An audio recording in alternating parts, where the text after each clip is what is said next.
আসসালামু আলাইকুম রহমতুল্লাহি অবরকাতুহু। সম্মানিত দর্শক, ডক্টর মোহাম্মদ ইউনূসকে কেন্দ্র করে বাংলাদেশের রাষ্ট্র ক্ষমতার যে একটা মানচিত্র, যেটা অঙ্কিত হয়েছিল এবং যেটির প্রথম পর্বটি ছিল উনার ক্ষমতায় আরোহণ করা। আর দ্বিতীয় পর্ব যেটি ছিল সেটি হলো একটা ট্রানজিশনাল পিরিয়ড, অর্থাৎ তিনি ক্ষমতাটা হস্তান্তর করবেন সাময়িকভাবে। আবার এমন একটা পরিস্থিতি তৈরি হবে যে পরিস্থিতিতে তিনি আবার সদল বলে ক্ষমতায় ফিরে আসবেন।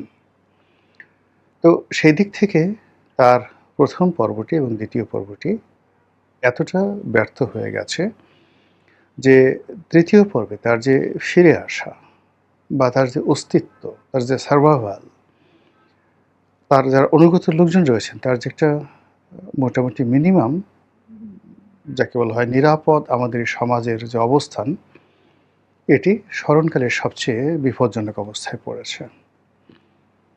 এখন এই যে ডক্টর মোহাম্মদ ইউনূসের যে পরপর দুটো ব্যর্থতা, এই ব্যর্থতা এবং সর্বশেষ তার যে ফিরে আসার, ক্ষমতায় ফিরে আসার প্রকল্প, সেটিও ব্যর্থ হয়ে যাওয়া। এটির ফলে কি হলো, এই মুহূর্তে যদি সবচেয়ে বেশি এই দুনিয়াতে কেউ সুখী হয়ে থাকেন, খুশি হয়ে থাকেন, তিনি হবেন দিল্লিতে যিনি আছেন বাংলাদেশের সাবেক প্রধানমন্ত্রী, আওয়ামী লীগ সভানেত্রী শেখ হাসিনা। আপনারা জানেন যে শেখ হাসিনা ডক্টর মোহাম্মদ ইউনূসকে টার্গেট করে সে ২০০৯ সন থেকেই তিনি বিষোদ্গার করে আসছিলেন যে আমাদের প্রবাদ বাক্য রয়েছে, তোমারে বধিবে যে গোকুলে বাড়িছে সে। আমরা এই বাংলাদেশে বসে এখন ডক্টর মোহাম্মদ ইউনূসকে যেভাবে দেখছি, যেভাবে বলছি, কিংবা তার সম্পর্কে যে বিষোদ্গার করছি বা তার জীবনের যে নেতিবাচক দিকগুলো এখন আমরা যেভাবে সামনে নিয়ে এসেছি, এটি এককভাবে শেখ হাসিনা সেই ২০০৯ সন থেকে ক্রমাগতভাবে বলে যাচ্ছিলেন। যেহেতু শেখ হাসিনার যে পোর্ট্রেট, এটি ছিল রাজনৈতিক, এবং রাজনৈতিক পোর্ট্রেটে মানুষ সাধারণত যেটি হয়, এস্টাবলিশমেন্ট বিরোধী হয়। যখনই কোনো রাজনৈতিক ব্যক্তি ক্ষমতায় থাকে, সঙ্গে সঙ্গে লোকজন তার বিরোধিতা করে, তার যে কোনো কর্মের বিরোধিতা করাটাকে নিজেদের একটা স্টাইল মনে করে। তো সেই অর্থে শেখ হাসিনা এখন যে সহানুভূতিটা পাচ্ছেন আমজনতের, এটা রিভার্স ছিল যেদিন তিনি ক্ষমতায় এসেছিলেন ২০০৯ সনে। এবং একই অবস্থা জনাব তারেক রহমান সাহেব যখন ক্ষমতায় ছিলেন ২০০১ থেকে ২০০৬, তারও এরকম অবস্থা ছিল। আবার তিনি যখন ক্ষমতা থেকে চলে গেলেন, ধীরে ধীরে তার প্রতি মানুষের সহানুভূতিটা ইতিবাচক হওয়া শুরু করলো। আবার এই যে দেখেন মাত্র ৬ মাসের মাথায় তাকে নিয়ে কী ধরনের নেতিবাচক কথাবার্তা শুরু হয়ে গেল। তো সেই অর্থে শেখ হাসিনা বা তারেক জিয়া, তাদের পক্ষে এই নেতিবাচক বিষয়াদি মোকাবেলা করার জন্য হাজার হাজার পলিটিক্যাল মাইক থাকে, লক্ষ লক্ষ হ্যান্ডস মানে হাত থাকে, হাতিয়ার থাকে। রাষ্ট্রের একটা বিশাল যন্ত্র কাজ করে, দেশি বিদেশি একটা যাকে বলা হয় পলিটিক্যাল রিসোর্স থাকে, যে রিসোর্সগুলো এই পলিটিক্যাল সরকারগুলোকে হেল্প করে। ফলে তারা কিন্তু জনগণের নেতিবাচক যে বিষয় সেগুলো মোকাবেলা করতে পারে। কিন্তু অন্তর্বর্তীকালীন সরকার, তত্ত্বাবধায়ক সরকার, তাদের যেহেতু কোনো পলিটিক্যাল ইনস্টিটিউশন থাকে না, বিশাল সংখ্যক নেতাকর্মী থাকে না, একেবারে যাকে বলা হয় ভাষা ভাষা জনপ্রিয়তা এবং ভাষা ভাষার সমর্থন নিয়ে তাদেরকে খুব সংক্ষিপ্ত সময়ের মধ্যে চলতে হয়। তো যেটা বলছিলাম যে শেখ হাসিনা ডক্টর মোহাম্মদ ইউনূসকে যতই সমালোচনা করতেন, মানুষ তার সম্পর্কে তত বেশি শ্রদ্ধাশীল হয়ে যেত এন্টি এস্টাবলিশমেন্ট সেন্টিমেন্টের কারণে। কিন্তু পরবর্তী যখন ডক্টর মোহাম্মদ ইউনূস ক্ষমতায় এলেন, আসার পরে যখন তার ব্যক্তিগত কতগুলো ভুল ভ্রান্তি, তারপর তার সরকারের কতগুলো ভুল ভ্রান্তি, এরপরে বৈশ্বিক পরিস্থিতি, দেশের সামগ্রিক অবস্থা, সব মিলিয়ে প্রতিটি জিনিস প্রকৃতিগতভাবে তার বিরুদ্ধে গেল। মানুষের যে সহজাত যে এস্টাবলিশমেন্ট বিরোধী মনোভাব, সেটার কারণে তার বিরুদ্ধে চলে গেল।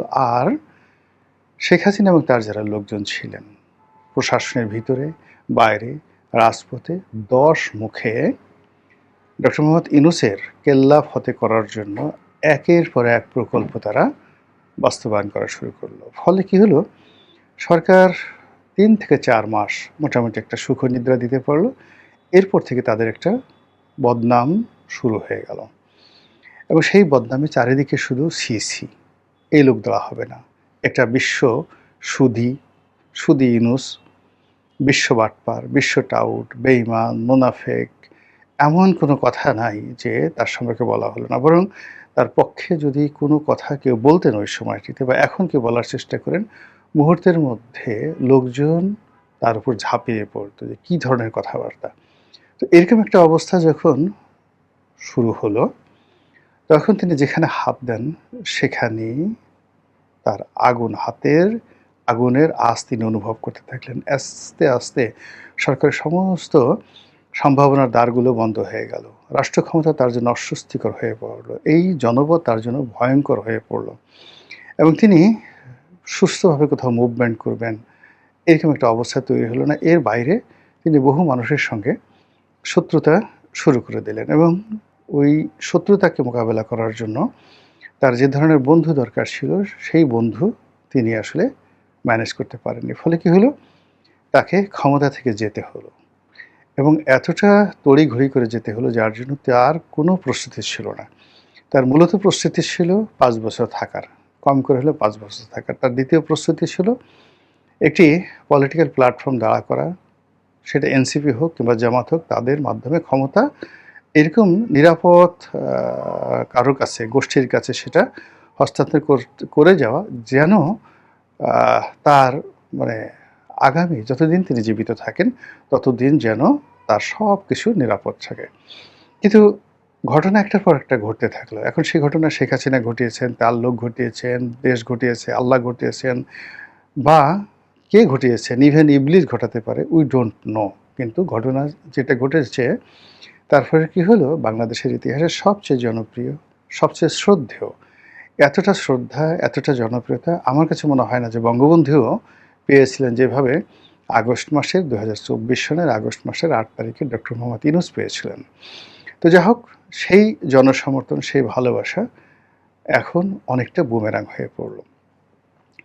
এরপরে যখন বুমেরাং হলো, তিনি তড়িঘড়ি করে ব্রিটিশরা যেভাবে লর্ড মাউন্ট ব্যাটেনকে দিয়ে জওহরলাল নেহরুকে, সর্দার বল্লভভাই প্যাটেলকে, মাওলানা আবুল কালাম আজাদকে, পুরো ইন্ডিয়ান কংগ্রেসকে এবং অ্যাট দ্য সেম টাইম মুসলিম লীগকে, ভারতীয় মুসলিম লীগকে একীভূত করে তাদেরকে কনভিন্স করে যেভাবে দ্রুত ক্ষমতা হস্তান্তর করে গিয়েছিল এবং মেঘনা চাইতে বৃষ্টি হয়েছিল, ঠিক সেইভাবে বিএনপিকে রাজি খুশি করিয়ে বা বিএনপি রাজি খুশি হয়ে ডক্টর মোহাম্মদ ইউনূসের কাছে থেকে ক্ষমতাটা নিয়ে নিলেন।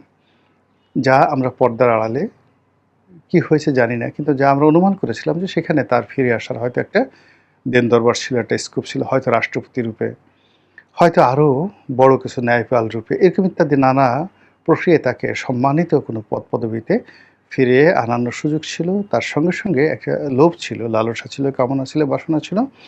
তিনি যে পুরো সময়টা ১৮ মাস ধরে যে সংস্কারের কথা বলেছেন, যে সংবিধান সংশোধনের কথা বলেছেন, যে নতুন একটা রাজনীতির কথা বলেছেন, সেটা যদি বাস্তবায়িত হয়ে যায় তাহলে তিনি প্যারালাল সরকার রূপে, গভর্নমেন্ট রূপে অত্যন্ত শক্তিশালী একটি অবস্থান ধরে রেখে বাংলাদেশের রাজনীতিতে অমরত্ব লাভ করতে পারবেন। সেটি সাম্প্রতিক সময় একেবারে মুখ থুবড়ে পড়েছে। প্রেসিডেন্ট পদে তার নিয়োগ নিয়ে যে সকল কথাবার্তা হচ্ছিল, সেটা অলংকারিক প্রেসিডেন্ট হন কিংবা ধরুন ওই যে তিনি যেভাবে সংস্কার করেছিলেন, ক্ষমতার ভারসাম্য সম্পন্ন, অধিকতর শক্তিশালী একজন সাংবিধানিক ক্ষমতার সম্পন্ন প্রেসিডেন্ট, তার কোনোটাই এখন আর হচ্ছে না।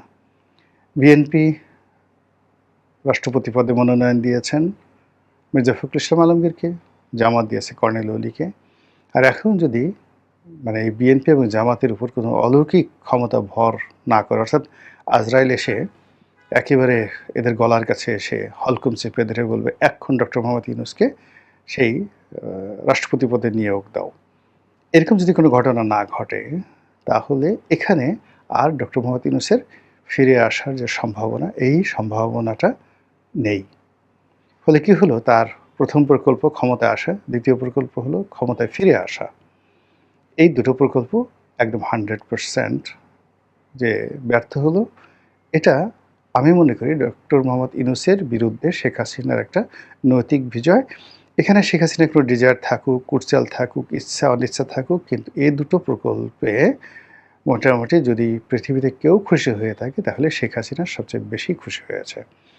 এখন শেখ হাসিনা ডিসেম্বর মাসে ফিরে আসা, উই ডোন্ট নো সে আদৌ ফিরে আসবেন কিনা, আসতে পারবেন কিনা, বা আসতে পারার কোনো সম্ভাবনা আছে কিনা। কিন্তু এই যে অগস্ট মাস মাঝামাঝি, এরপর সেপ্টেম্বর, অক্টোবর, নভেম্বরে ৪ মাস, এই ৪ মাস এই বুড়ো ভদ্রলোক ডক্টর মোহাম্মদ ইউনূস তার যে সাইকোলজিক্যাল প্রবলেম হবে, প্রতি মুহূর্তে তার যে ব্রঙ্কাইটিস সমস্যা হবে, নিউমোনিয়ার সমস্যা হবে, হার্টের ইমব্যালেন্স হয়ে যাবে, ডায়াবেটিস হয়ে যাবে।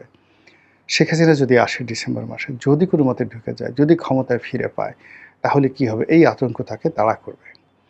দ্বিতীয়ত হলো যে এই ৪ মাসে তার শরীর নষ্ট হয়ে যাবে, মন নষ্ট হয়ে যাবে, এবং সরকারের পক্ষ থেকে তাকে এখন যে অবস্থায় তিনি আছেন সেখানে তাকে তুলে আনা, তাকে সাহায্য করা, এটা সরকারের জন্য একটা লস প্রজেক্ট।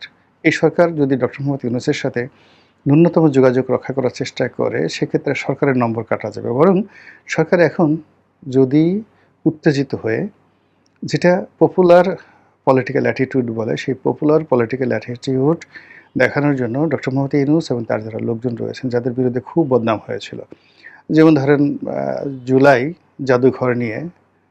জাদুঘরের লুটপাট নিয়ে ভীষণ রকম কথাবার্তা হচ্ছে ফারুকীর বিরুদ্ধে, হয়ে গেল ফারুকীর বিরুদ্ধে মামলা। অন্য যে সকল উপদেষ্টা যারা রয়েছে, যাদের বিরুদ্ধে জনরোষ তুঙ্গে, তাদের বিরুদ্ধে ২-৪টা মামলা হলো, ইনক্লুডিং নূরজাহান বেগম সহ। এমনকি ডক্টর মোহাম্মদ ইউনূসের বিরুদ্ধে দুর্নীতি দমন কমিশনে তদন্ত করানোর জন্য টেকনাফ থেকে তেঁতুলিয়া পর্যন্ত কোটি কোটি মানুষ উদগ্রীব হয়ে বসে আছে। এটা আওয়ামী লীগের কোনো কিছু না, বিএনপির লোকজনই চাচ্ছে এই কাজটি হোক। এরকম যদি সরকার তার যে কোনো জনরোষ, যে কোনো সমস্যা, যে কোনো পরিবেশ পরিস্থিতি প্রতিকূল, যেগুলো মোকাবেলা করার জন্য সরকারকে নাটক করতে হবে, এরকম যদি একটা দুটো নাটক সরকার শুরু করে দেয় ডক্টর মোহাম্মদ ইউনূসের রেজিমের বিরুদ্ধে, ঠিক সেই কারণে কি হবে, ওনার জীবন শেখ হাসিনা আসার আগেই রীতিমতো তেনা তেনা হয়ে যাবে। আর ডিসেম্বরে যদি আল্লাহ না করুক আপা চলে আসে, আপনারা বুঝতেই পারছেন এই বিশ্ববিজয়ী নোবেল লরিয়েট, তার দশা যে কী হবে একমাত্র মহান আল্লাহ রাব্বুল আলামিন ছাড়া কেউ বলতে পারেন না। আসসালামু আলাইকুম ওয়া রাহমাতুল্লাহি ওয়া বারাকাতুহু।